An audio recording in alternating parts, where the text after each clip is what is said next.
Hey there, Zealots. This is Joshua coming at you today. Hey, how's it going? I've been going to church lately, and while I'm going to church, there's a pastor that goes up on the front and he talks about scripture and does this whole thing. And one of the things they've been doing this series on loving your neighbor, and no, not loving your neighbor, loving your enemy. Well, it's basically the whole thing has been loving dot dot dot.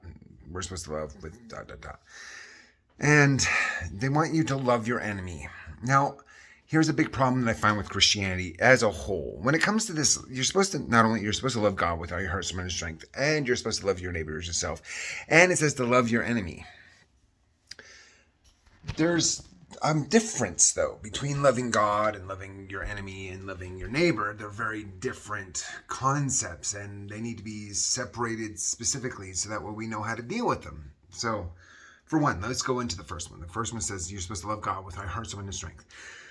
What does that mean? That means anything that distracts you from God causes you to commit idolatry. Whatever you dwell on is what you worship, okay? And if the majority of your thinking is God, then you worship God. If the majority of your thinking is like fiction or video games or TV or whatever, I don't know what it is, but if your majority of your thinking is not God, then you're committing idolatry. So when you're supposed to love God with all your heart, soul, mind, and strength, that basically means just loving God. That means dwelling only on Him.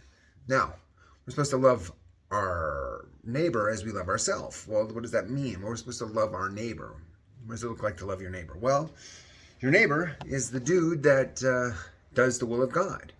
He uses a great example because in the times of Jesus, there was the Samaritans, and the Samaritans were like the lowest class Jew there was. They were like low class Jews.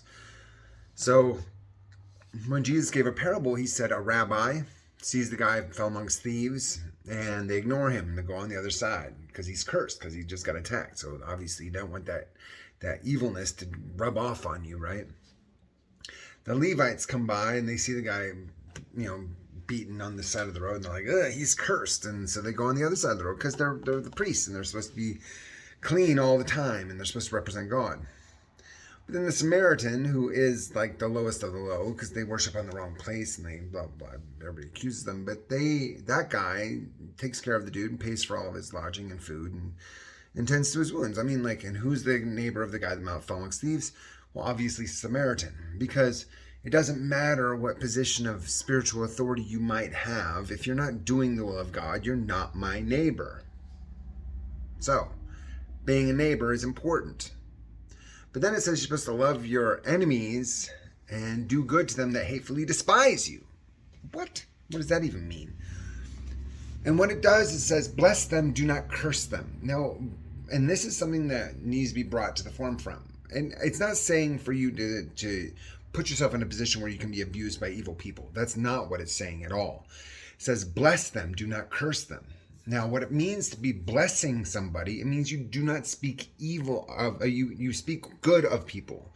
And if you speak good of even your enemies, then you will make peace with them, hopefully.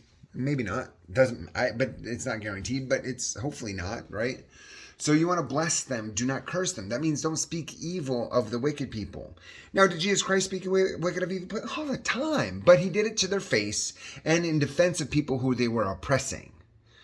You don't go out and just randomly talk smack about your enemies. You don't just do that. But you do when you see somebody being oppressed, an innocent person being oppressed by the wicked and the unrighteous, then you do take a stand. You do tell them what's up, and you hold them accountable, and you say, this is what the word says, and you don't like it, tough. So when it says do good to them that hatefully despise you, that means don't do evil to them. And that's really all it boils down to. It's like, don't do evil. Don't repay evil for evil, okay? If a person broke into my house and shot my family, biblically speaking, I would not be able to reciprocate because it says, vengeance is mine, saith the Lord, I shall repay. But if I'm in my house and somebody breaks into my house and I got my gun, I can shoot them because they're wicked and they need to die because it's a good thing to defend the righteous. Okay? Am I supposed to commit revenge? No. But I can defend the righteous. I can defend the innocent. So, anyway, I wanted to break that down so that way we know how to both love God, love our neighbor as we love ourselves, and love our enemy. Loving God is with all of our heart, soul, and strength. Loving our neighbor as ourselves basically means just doing the will of God towards those people. And then loving your enemy is basically never speaking evil of them and holding and basically holding them accountable when they need to be held accountable. Anyway, I hope this blessed you. I'm Joshua, and you have a beautiful day. You know I love God because I love virtue, justice, salvation, joy, and strength. You guys have a great day.